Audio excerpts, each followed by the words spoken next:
Shalom. Hari ini kita akan membaca firman Tuhan dari kitab Wahyu pasal 12 ayat 11.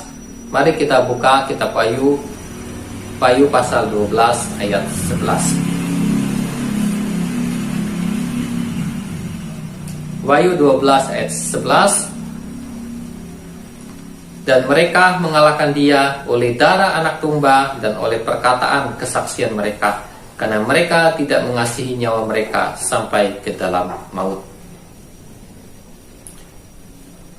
Ayat 11 ya. Nah, sebelumnya mari kita akan membaca di ayat ke-7 sampai ayat ke-12. Maka timbullah peperangan di surga. Mikael dan malaikat-malaikatnya berperang melawan naga itu, dan naga itu dibantu oleh malaikat-malaikatnya. Tetapi mereka tidak dapat bertahan. Mereka tidak mendapat tempat lagi di surga. Dan naga besar itu, si ular tua yang disebut iblis atau Satan, yang menyesatkan seluruh dunia, dilemparkan ke bawah. Ia dilemparkan ke bumi bersama-sama dengan malaikat-malaikatnya. Dan aku mendengar suara yang nyaring di surga berkata, sekarang telah tiba keselamatan dan kuasa dan pemerintahan Allah kita, dan kekuasaan Dia yang diurapinya, karena telah dilemparkan ke bawah pendakwa saudara-saudara kita, yang mendakwa mereka siang dan malam di hadapan Allah kita. Dan mereka mengalahkan Dia oleh darah anak domba dan oleh perkataan kesaksian mereka, karena mereka tidak mengasihi nyawa mereka sampai ke dalam maut. Karena itu bersukacitalah, hai surga, dan hai kamu sekalian yang diam di dalamnya. Celakalah kamu, hai bumi dan laut, karena iblis telah turun kepadamu dalam geramnya yang dahsyat, karena ia tahu bahwa waktunya sudah singkat. Haleluya, amin.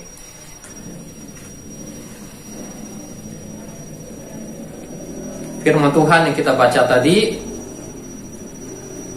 dalam Wahyu pasal 12 yaitu tentang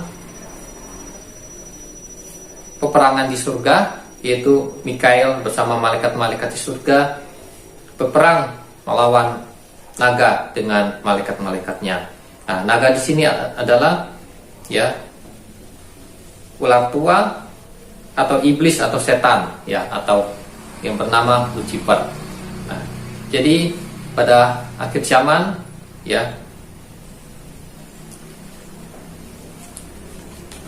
sebelum kemunculan antikristus, yaitu di Wahyu pasal 13, yaitu munculnya antikristus ya, sebelum munculnya antikristus akan terjadi peperangan ya. Nah, itu peperangan di surga ya, yaitu Mikael bersama malaikat-malaikatnya berperang melawan Lucifer ya, dengan malaikat-malaikatnya, dengan setan-setan. Di sini ya dikatakan bahwa naga tersebut kalah ya. Nah, naga dan malaikat-malaikatnya kalah ya, sehingga mereka tidak mendapatkan tempat lagi di surga atau di langit ya, sehingga mereka dilemparkan ke bumi, ke bawah ya. Nah, jadi di sini kita akan melihat ya kekalahan dari si iblis ya. Yang pertama, iblis ya dikalahkan oleh Tuhan Yesus ya waktu di kayu salib di Golgota. Nah, jadi ini adalah kekalahan iblis ya yang paling penting ya. Nah, karena dikalahkan oleh Tuhan Yesus ya. Nah, bagaimana caranya Tuhan Yesus atau Yesus Kristus ya, di mana Tuhan Yesus datang sebagai manusia, bagaimana caranya Tuhan Yesus mengalahkan iblis, yaitu di mana Tuhan Yesus ya mati di kayu salib ya, digantung di kayu salib ya, untuk menebus dosa manusia ya. Kemudian pada hari yang ketiga Tuhan Yesus bangkit dari antara orang mati. Nah, jadi kebangkitan Tuhan Yesus inilah adalah kemenangan ya. Jadi kemenangan dari kuasa maut yang pertama ya. Artinya kalau Tuhan Yesus yang tadinya disalibkan mati kemudian bangkit ya, hidup kembali artinya maut itu dikalahkan, ya, maut itu tidak berkuasa, ya. Nah, kalau tadinya Yesus disalibkan di kayu salib mati, artinya kematian, maut itu berkuasa, ya, mengalahkan Yesus, ya. Nah, karena dia mati, ya, Yesus mati. Tetapi pada hari yang ketiga Yesus bangkit dari antara orang mati. Artinya Yesus menang, mengalahkan maut itu, ya, karena dia bisa bangkit. Nah, seandainya Yesus tidak bangkit, artinya Yesus kalah oleh maut, kalah oleh kematian, ya, karena dia tidak bisa bangkit. Nah, jadi kemenangan Tuhan Yesus di sini yaitu Tuhan Yesus, ya, bangkit dari antara orang mati. Artinya bangkit dari antara orang mati itu mengalahkan maut. Nah, mengalahkan maut artinya juga mengalahkan iblis, ya, mengalahkan setan, ya. Karena di dalam kitab Ibrani dikatakan bahwa iblis itu berkuasa di alam maut, ya. Nah, iblis berkuasa di alam maut, menguasai alam maut. Juga di dalam Wahyu pasal 1 dikatakan bahwa, ya, Tuhan Yesus sudah memegang kunci maut, ya, dan kunci kerajaan maut. Nah, jadi dengan kebangkitannya, maka Tuhan Yesus sudah mengalahkan maut, kematian, dan juga mengalahkan iblis, ya. Kenapa? Karena iblis, Lucifer, setan, ya, berkuasa di alam maut, ya. Nah, kalau Tuhan Yesus tidak bisa mengalahkan iblis atau setan-setan yang ada di alam maut, maka Tuhan Yesus tidak bisa bangkit dari antara orang mati, ya. Karena Tuhan Yesus harus menerobos, ya, pertahanan, ya, atau benteng yang ada di alam maut atau di dunia orang mati, ya. Ibaratnya Tuhan Yesus itu seperti masuk ke dalam penjara, ya, di alam maut. Nah, seperti masuk ke dalam penjara, yaitu dunia orang mati. Nah, masuk ke dalam penjara. Nah, kalau seseorang mau keluar dari penjara, maka dia harus melewati penjara itu, melewati penjaga-penjaga penjara itu. Nah, di sini Tuhan Yesus melewati, ya, penjara, yaitu maut, ya, melewati. Nah, tapi Tuhan Yesus juga harus melewati penjaga-penjaga penjara, yaitu setan, roh-roh jahat yang berkuasa di alam maut. Nah, jadi walaupun Tuhan Yesus bisa keluar dari penjara, bisa mengalahkan maut, tapi kalau tidak bisa mengalahkan setan-setan, roh-roh jahat, ya, maka belum bisa Tuhan Yesus itu bangkit dari antara orang mati, ya. Nah, tapi Tuhan Yesus sudah mengalahkan iblis yang berkuasa dan setan-setan, roh-roh jahat yang ada di alam maut, ya. Maka Tuhan Yesus bangkit. Nah, jadi dengan kebangkitannya Tuhan Yesus mengalahkan maut, kuasa maut, mengalahkan iblis, kuasa iblis, dan juga mengalahkan kuasa dosa, ya. Karena sebab dari seseorang mati itu adalah akibat dari dosa. Nah, artinya kalau Tuhan Yesus bangkit kembali, ya, artinya Tuhan Yesus sudah mengalahkan dosa. Karena itu di dalam surat Petrus dikatakan, oleh kekudusannya dinyatakan melalui kebangkitannya dari antara orang mati. Nah, artinya kalau Tuhan Yesus bangkit dari antara orang mati, artinya Tuhan Yesus itu suci, artinya dia benar, ya. Nah, jadi dengan kebangkitannya Tuhan Yesus mengalahkan, ya, itu maut, ya, iblis dan dosa, ya. Nah, disinilah hal yang penting, ya, dari kekalahan iblis, yaitu karya Yesus di kayu salib di Golgota, ya.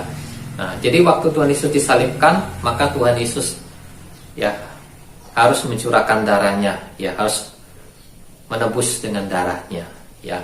Jadi kalau Tuhan Yesus tidak mencurahkan darahnya, maka Tuhan Yesus tidak bisa mati, ya. Nah, kalau harus mati untuk menanggung dosa manusia, maka Tuhan Yesus harus mencurahkan darahnya.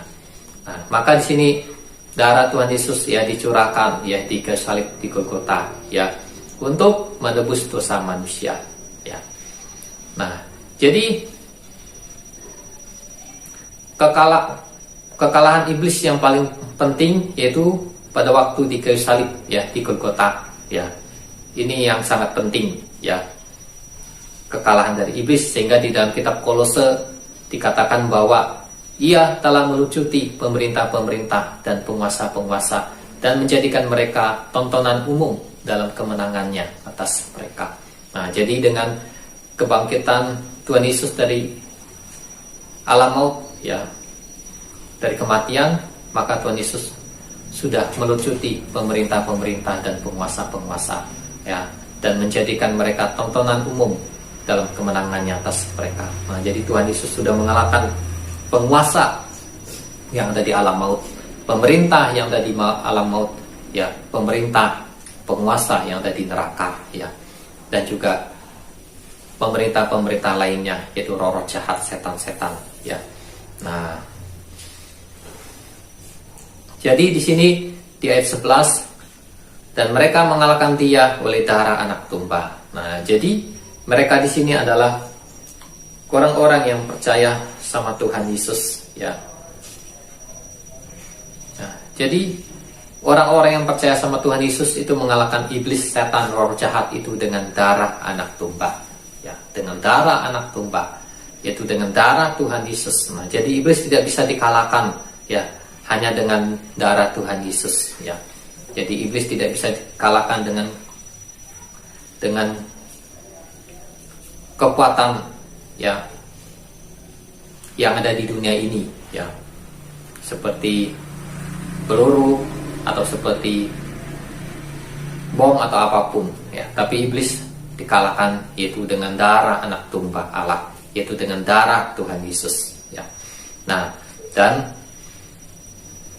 setiap orang yang percaya Tuhan Yesus, ya, di dalam Markus 16 ayat 17 dikatakan, tanda-tanda ini akan menyertai orang-orang yang percaya, mereka akan mengusir setan-setan demi nama-Ku. Nah, jadi setiap orang yang percaya Tuhan Yesus diberikan hak, diberikan kuasa, diberikan otoritas untuk mengusir setan-setan demi nama Tuhan Yesus. Artinya kalau mengusir setan-setan artinya menaklukkan, mengalahkan mereka, berkuasa atas mereka, ya.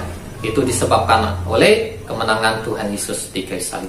Nah, jadi di sini orang-orang yang percaya Tuhan Yesus mengalahkan Lucifer dan juga setan-setan. Nah, kalau Lucifer itu bisa dikalahkan, kalau rajanya bisa dikalahkan, maka anak buahnya itu, apakah itu jenderal, apakah itu prajurit-prajurit yang ada di bawahnya itu pasti bisa dikalahkan. Karena kalau rajanya bisa dikalahkan, berarti yang di bawahnya pun bisa dikalahkan. Nah, di sini iblis sudah dikalahkan oleh Tuhan Yesus, dikalahkan oleh darah anak domba. Berarti roh-roh jahat, ya, pengikut-pengikut yang ada di bawahnya set iblis atau di bawah Lucifer itu pasti juga akan kalah, ya.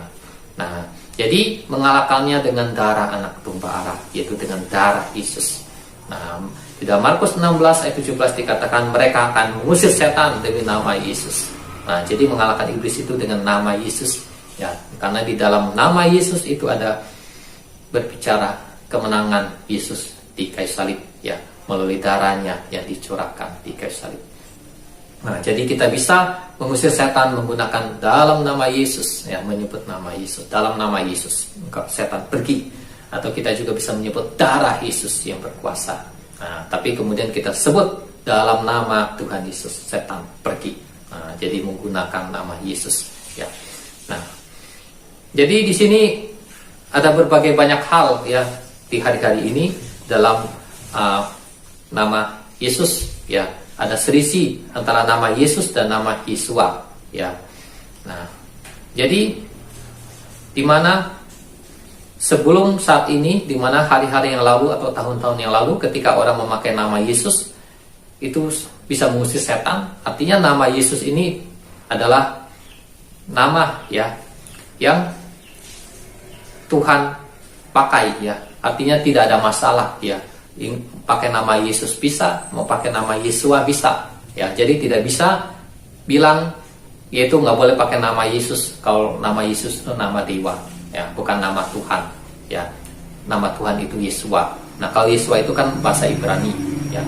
Nah, kalau seandainya nama Yesus ini tidak, ya, bukan nama Tuhan, ya, maka nama itu tidak akan berkuasa, ya. Tetapi sudah dibuktikan, ya, bahwa sejak dulu orang menyebut nama Yesus, mengusir setan dengan nama Yesus, setan lari, setan takut. Ya, artinya nama itu adalah nama Tuhan, nama yang berkuasa. Jadi, ya, kalau kita lihat di Alkitab, ya, di Alkitab Kisah Para Rasul, itu nama murid-murid Yesus itu ada dua macam, ada nama Ibrani dan ada nama Yunani, ya. Kalau Simon adalah nama Ibraninya, Petrus adalah nama Yunani, ya. Nah, kemudian ada Eneas, ada Dorcas, nama Ibrani, nama Yunani. Kemudian ada Bar Yesus, ada Elimas, di Kisah Para Rasul. Nah, jadi di Kisah Para Rasul itu saja dipakai dua macam nama untuk satu orang. Ada nama Ibrani, ada nama Yunani. Ya. Waktu Yesus disalib di dalam Injil Yohanes itu dikatakan di atas kayu salib itu ada tertulis, ya, dalam bahasa Ibrani. Ya. Ada beberapa bahasa yang tertulis di sana selain bahasa Ibrani. Ya. Nah, jadi, ya, nama Yesus, ya, bisa digunakan, ya. Nah, ini sudah dibuktikan, ya. Nah, jadi di sini mengalahkan iblis, ya, setan, yang paling utama itu yaitu dengan darah Yesus. Nah, yang tadi kita mengusir setan itu dengan menyebut nama Yesus, ya, artinya kita mengucapkan perkataan, ya, atau mengucapkan firman Tuhan dengan mulut kita. Nah, yang kedua, kita juga bisa mengalahkan iblis atau setan atau mengusir setan yaitu dengan kuasa Tuhan Yesus, ya, dengan kuasa Tuhan Yesus, ya. Kita bisa berdoa buat air.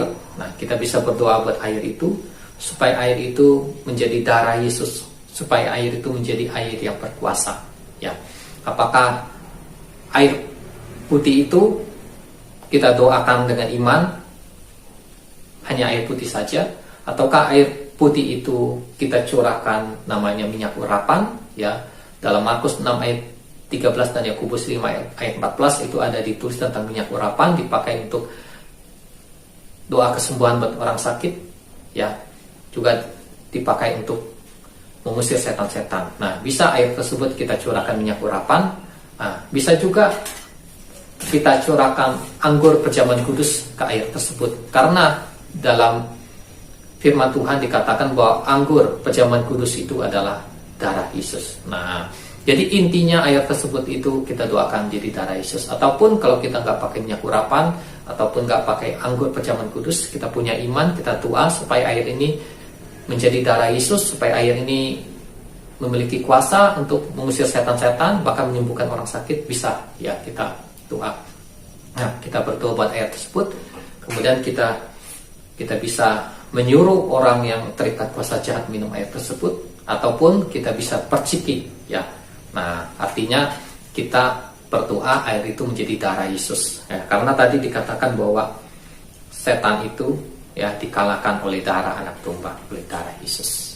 Nah, kita bisa sambil itu berkata perciki, ya, kepada orang yang diganggu roh jahat itu dalam nama Yesus. Nah, ataupun kita juga bisa berdoa yaitu dalam nama Yesus, api atau fire, bahasa Inggris api, ya. Kenapa kita sebut api? Karena api itu berbicara. Kalau kita melihat dalam kitab Kisah Para Rasul pasal 2 dikatakan bahwa Roh Kudus itu turun seperti api. Ya, api itu artinya sesuatu yang berkuasa, sesuatu yang panas.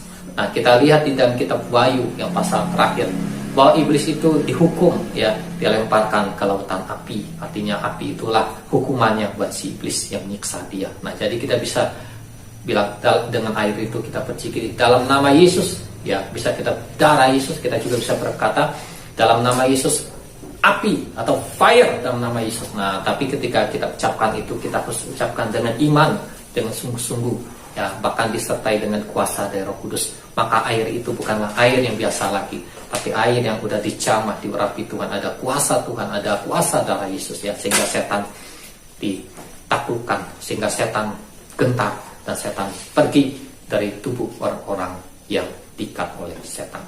Nah, jadi kita berdoa dengan iman, dengan sungguh-sungguh, ya, dan juga dengan disertai kuasa dari Roh Kudus. Nah, itulah intinya bahwa setan ini dia dikalahkan oleh darah anak domba. Itu bisa kita lakukan. Apabila kita usir setan, setan gak mau pergi karena banyak hal. Kita bisa berdoa buat air dan kita pakai air tersebut, ya, kita perciki atau kita suruh minum orang tersebut yang kena gangguan roh jahat, atau kalau dia tidak mau minum kita perciki dalam nama Yesus, dalam nama Yesus, ya.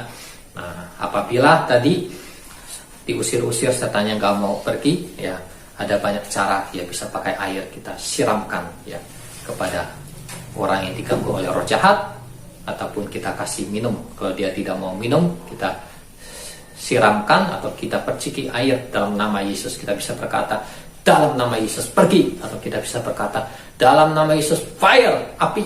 Nah, pokoknya seperti itulah ya. Intinya kuasa darah Yesus dan setan pergi ya. Kemudian yang kedua adalah mengalahkan iblis atau setan itu dengan perkataan kesaksian. Perkataan kesaksian itu apa di sini? Perkataan kesaksian ini artinya ya adalah kata-kata yang menyaksikan tentang Tuhan Yesus ya. Kata-kata yang menceritakan tentang Tuhan Yesus ya, tentang kuasa Tuhan Yesus ya, tentang kemenangan Tuhan Yesus di kayu salib, tentang Tuhan Yesus ya. Jadi contoh, nah, contoh kita ambil dalam Filipi 2 ayat 9 sampai 11 ya, bahwa di dalam nama Yesus segala lutut bertelut, semua lidah mengaku Yesus Kristus adalah Tuhan bagi kemuliaan Allah Bapa. Jadi ada juga orang-orang yang ketika menghadapi setan atau roh-roh jahat, mereka bacakan firman Tuhan. Nah, tetapi kalau bacakan firman Tuhan, harus bacakan firman Tuhan yang tepat ya, yaitu firman Tuhan tentang kesaksian tentang Tuhan Yesus ya. Jadi bukan membacakan firman Tuhan dari hal yang lain. Contoh, membacakan ada orang kerasukan setan, gangguan jahat, roh jahat, kemudian kita bacakan firman Tuhan dari kitab Kejadian pasal 1 ayat 1, contoh pasal 1 ya sampai selesai. Jadi kita hanya bacakan tentang apa Tuhan ciptakan langit dan bumi dan itu.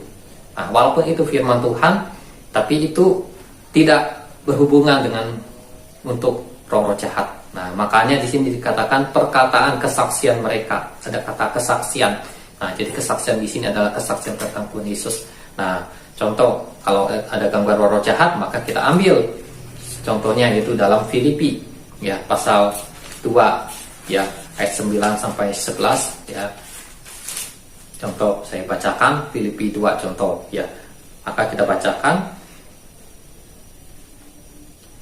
itulah sebabnya Allah sangat meninggikan dia dan mengaruniakan kepadanya nama di atas segala nama, supaya dalam nama Yesus bertekuk lutut segala yang ada di langit dan yang ada di atas bumi dan yang ada di bawah bumi, dan segala lidah mengaku Yesus Kristus adalah Tuhan bagi kemuliaan Allah Bapa. Nah, ini contoh ya firman Tuhan atau kata-kata kesaksian yaitu tentang Tuhan Yesus. Nah, itu kata-kata ya yang untuk mengalahkan iblis, yaitu kata-kata kesaksian. Nah, selain itu ada ayat-ayat yang lain. Nah, contoh juga bisa dibacakan dari Wahyu pasal 12 ayat 11, dan mereka mengalahkan dia oleh darah anak domba dan oleh perkataan kesaksian mereka, karena mereka tidak mengasihi nyawa mereka sampai ke dalam maut. Nah, jadi yang kedua mengalahkan iblis itu dengan perkataan kesaksian ya. Jadi perkataan kesaksian ini adalah firman Tuhan atau kata-kata yang berbicara tentang Tuhan Yesus, tentang kuasa Tuhan Yesus, kemenangan Tuhan Yesus, tentang kemuliaan Tuhan Yesus ya, dan bukan firman Tuhan tentang hal-hal yang lain. Contoh tadi seperti kita ambil contoh dari Kejadian pasal 1 tentang Tuhan ciptakan langit dan bumi, walaupun itu firman Tuhan tapi bukan berhubungan untuk menghadapi roh-roh jahat. Nah, tapi yang kita ambil adalah firman Tuhan tentang Tuhan Yesus, tentang kemenangan Tuhan Yesus di kayu salib ya. Tentang Tuhan Yesus ya, tentang Tuhan Yesus. Oke, nah jadi di sini ya perkataan kesaksian mereka ya. Nah, jadi itu yang tadi ya, kita bersaksi ya tentang Tuhan Yesus ya, itu memiliki kuasa ya. Nah, kenapa? Karena di dalam Efesus pasal 6 ayat 11 dikatakan bahwa firman Tuhan atau firman Kristus itu adalah seperti pedang roh ya, yang dapat menusuk setan. Nah, jadi setan ya itu firman Tuhan itu seperti pedang roh ya, pedang yang menusuk setan. Nah, makanya kesaksian itu penting ya, kesaksian tentang Tuhan Yesus ya. Setan takut ya kepada kesaksian tentang Tuhan Yesus ya. Dalam buku Mukendi yang pernah saya baca tentang kesaksian Mukendi, itu dukun ya, yang dukun dari Afrika yang bertobat ya. Suatu saat ya ketika dia masih menjadi pengikut Lucifer, pengikut iblis, ketika orang-orang sedang rapat tiba-tiba ada orang yang menyebut nama Yesus, Yesus katanya. Kemudian si Lucifer itu langsung terjatuh, ya terjatuhlah, berarti dia sedang duduk, ya terjatuh. Dan kemudian dia bangun dan orang itu langsung dibunuhnya, ya langsung dimakannya. Nah, artinya nama Yesus, nah itu berbicara tentang perkataan kesaksian, ya nama Yesus, ya memiliki kuasa, ya. Nah, yang kedua itu adalah perkataan kesaksian, itu dengan bahasa-bahasa yang kita mengerti atau bahasa-bahasa sehari-hari. Nah, yang kedua adalah perkataan kesaksian dalam bentuk bahasa-bahasa baru, ya, yang kita tidak mengerti, yang belum pernah kita pelajari. Nah, kita akan melihat di dalam Kisah Para Rasul pasal 2, ya. Kisah Para Rasul pasal 2, ya. Nah, di situ, ya. Nah, dikatakan bahwa, ya, murid-murid Yesus, ya, berbicara, ya, dalam bahasa-bahasa, ya, asing, ya, yang sebelumnya mereka tidak pernah pelajari, tetapi dimengerti, ya, oleh orang-orang asing yang datang pada waktu itu. Yaitu Kisah Para Rasul pasal 2 ayat 11, ya. Baik orang Yahudi maupun penganut agama Yahudi, orang Kreta dan orang Arab, kita mendengar mereka berkata-kata dalam bahasa kita sendiri tentang perbuatan-perbuatan besar yang dilakukan Allah. Nah, jadi yang kedua bisa bersaksi, yaitu dengan bahasa-bahasa yang baru, yaitu bahasa-bahasa yang diberikan oleh Roh Kudus, ya. Nah, seperti yang dialami oleh murid-murid Yesus pada hari Pentakosta, di mana mereka berbicara, ya, dalam bahasa-bahasa, ya, yang belum pernah mereka pelajari, ya. Tetapi bahasa-bahasa tersebut, ya, dimengerti oleh orang-orang yang hadir pada waktu itu. Dan isi dari kata-kata itu adalah itu menceritakan tentang perbuatan-perbuatan Allah, atau bersaksi, ya, tentang perbuatan Allah, atau bersaksi tentang Tuhan Yesus. Nah, jadi untuk kesaksian ini bisa dalam bentuk bahasa-bahasa yang dimengerti atau bahasa-bahasa yang sehari-hari. Kedua adalah bahasa yang baru, yaitu bahasa yang diberikan oleh Roh Kudus untuk bersaksi, ya, yang tidak, ya, dipelajari sebelumnya, seperti yang tertulis dalam kitab Kisah Para Rasul pasal 2. Intinya itu semua adalah untuk bersaksi tentang Tuhan Yesus, tentang Allah, ya, memuliakan Tuhan. Nah, jadi setiap kata-kata kesaksian ini, ya, dapat, ya, melawan iblis, ya, dapat seperti, ya, pedang, ya, yang menusuk iblis, ya. Jadi kata-kata ini, ya, dapat untuk melawan setan, melawan iblis. Nah, jadi ada dua, yaitu untuk mengalahkan iblis, yaitu dengan darah anak domba yang paling pertama, ya, terus yang kedua dengan perkataan kesaksian. Karena itu kita bersaksi tentang Tuhan Yesus, ya, dan mulut kita, ya, harus, ya, bersaksi tentang Tuhan Yesus. Nah, kalau bisa kita juga bisa bersaksi untuk Tuhan Yesus itu dengan lagu-lagu pujian, itu bisa. Nah, lagu-lagu pujian yang menyebut nama Yesus, yang memuliakan Tuhan Yesus, ya. Nah, pada waktu kita bersaksi tentang Tuhan Yesus, maka kita tuh jangan, suara kita tuh jangan setengah-setengah, ya. Jangan pelan-pelan, ya. Usahakan suara kita tuh lantang, ya, tegas didengar, dan juga dengan iman, ya. Nah, karena di dalam kesaksian kita itu ada kuasa Tuhan yang bisa mengalahkan setan, ya. Bahkan kalau kesaksian kita dalam bentuk puji-pujian, itu akan ada kuasa Tuhan yang bekerja, ya. Nah, jadi kesaksiannya ini bisa juga dalam bentuk kata-kata pujian, ya, nyanyian-nyanyian rohani, ya, untuk mengalahkan setan. Nah, jadi setan sudah dikalahkan oleh Tuhan Yesus di kayu salib, ya. Kita bisa mengalahkan setan, iblis, ya, roh-roh jahat, yaitu dengan darah anak domba Allah dan dengan perkataan kesaksian kita. Tuhan Yesus memberkati. Amin.